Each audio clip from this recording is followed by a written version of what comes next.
Alright guys, here's the video for Tsulong, who's the second boss in Terrace of Endless Springs, which is the last raid instance of Tier 14.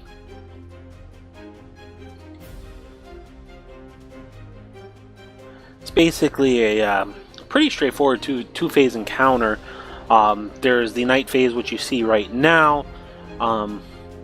There's a ability called Dread Shadows. That's the main ability of this phase. It causes 30k shadow damage.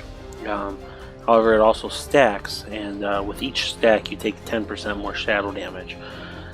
So you can kind of see in the video where everyone's prioritizing running to the day beams.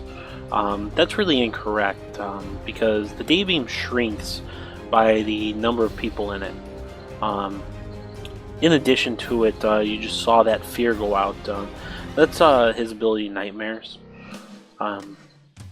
Basically, he does like 100k or something like that shadow damage to one person, and it fears anyone within 8 yards. So you lose a few seconds of DPS, and you know, it's just something. Looking at the numbers, 30k shadow damage isn't that much. 10% stacking debuff, again, not that much. You know, if you look at it, you know, having one stack obviously is 33k. You know, you really have to get up to, you know, 5, 6, 7, 8 stacks for it to really be much of a noticeable difference. So you obviously you don't want to be running to every sunbeam.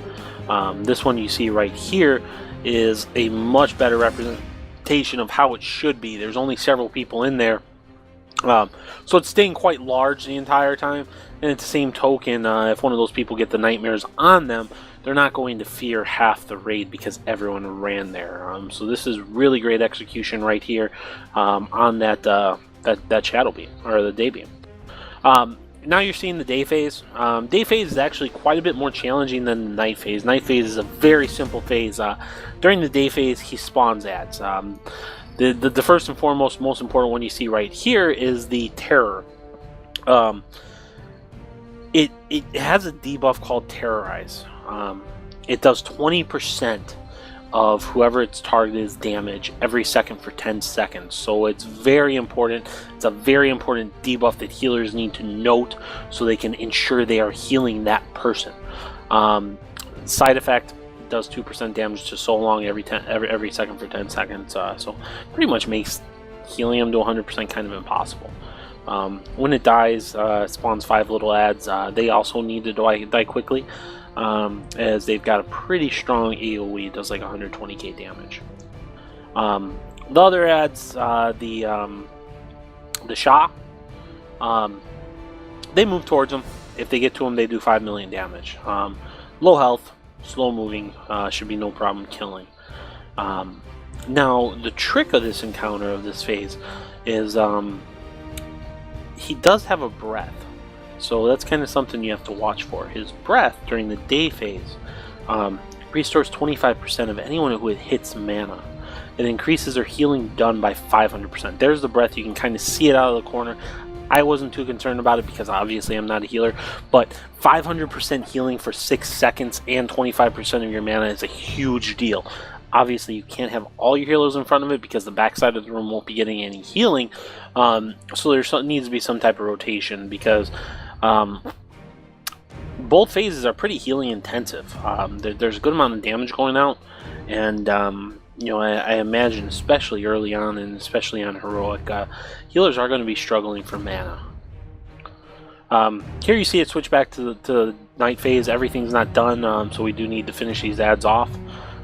Again, you see only part of the raid in that sunbeam, which is good. Sunbeam stays large. You can kind of spread out a little bit within it, so you don't fear half the raid. So you see over there a lot of fearing going on. You know, players really want to spread out as much as possible, and you don't want to run to every sunbeam.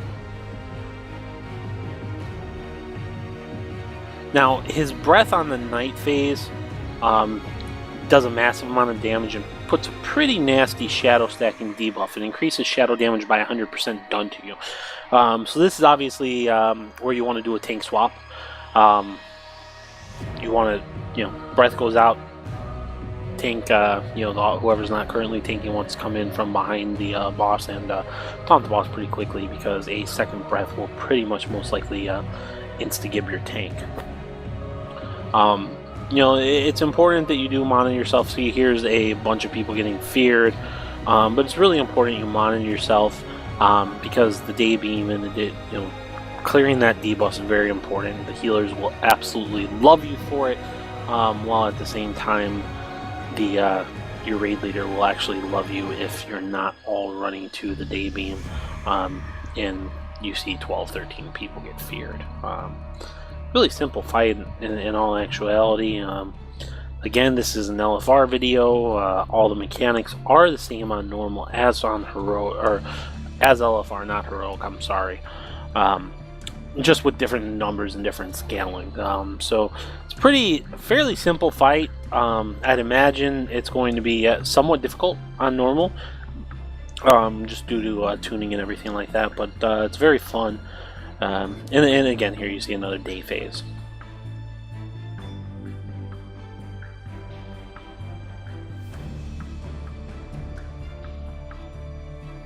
The one thing we didn't do here, and you can kind of see it as I'm kind of running around like crazy, is there was no coordination, and you probably shouldn't expect it so much in an LFR, as far as who's in what area for ads. You definitely do want to coordinate that, and while the Terra is your top priority, at the same time you also don't want to allow any of these ads to get to Tsulong. You do want some members spread up. Obviously classes like, dot type classes like a Shadow Priest, you want them spread out throughout the raid, because in all honesty, we wiped once or twice before this. There were several times, and maybe in this video you might see, where with my dots and very minimal assistance, I'm able to take down 2 ads by myself.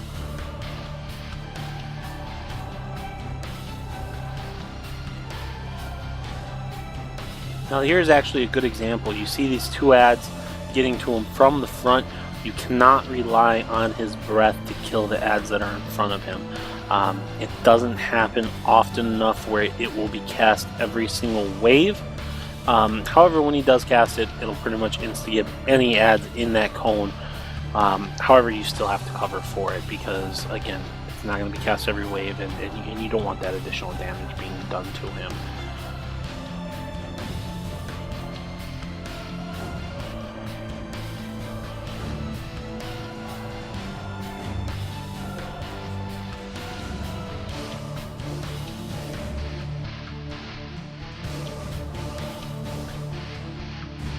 Here you see our third night phase.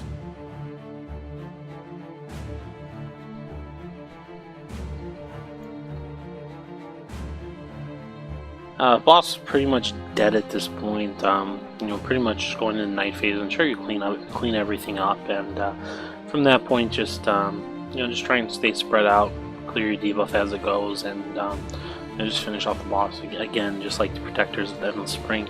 It's pretty simple fight.